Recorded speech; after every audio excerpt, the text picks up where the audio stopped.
Ndira binava mu koti nenga bamaze kuba nti balopa akawongeza kona ku Lwokutaano Mulevu gafuluma nti bagenda mu koti bagamba nti Electoral Commission yalekayo polling stations so mutwalo gumu mu mwaka kaaga tebazibala intentionally nalukola okugulirira abalonzi okuba campaign kuno ku Lwokulonda lwennyini n'ensonga endala NRM zagenze maaso n'okuba nti boli yawaddeyo kakati ebyawumeme ne government tebinnagwa abawumeme babano bategezezza nti government bagitegezezza formally nti bawakanya ensimbi obukadde obuwumbi 118 obuwumbi 218 obabaweebwa bazzeemu ne bakyogumiza bagambye twetaaga obuwumbi 234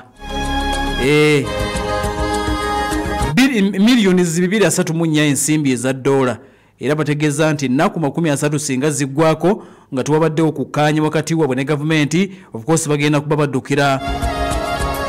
mu kooti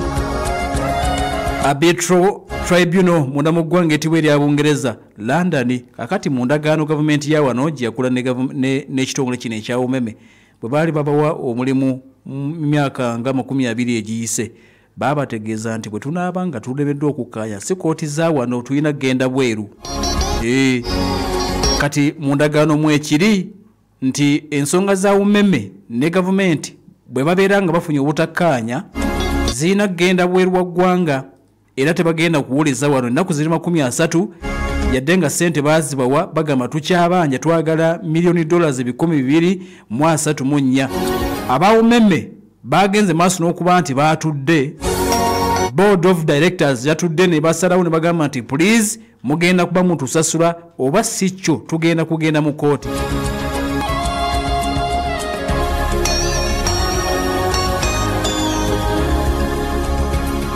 kati embera bwetyo bweri tulindiridde ekigenda okuleka nti kiddako nenga umeme bagamba nti twetaaga ssente ezo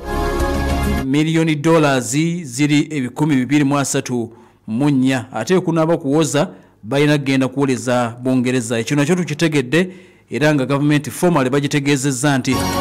basajja bagibanja okamala akadde kano kennyini kakati nkujukiza Tropy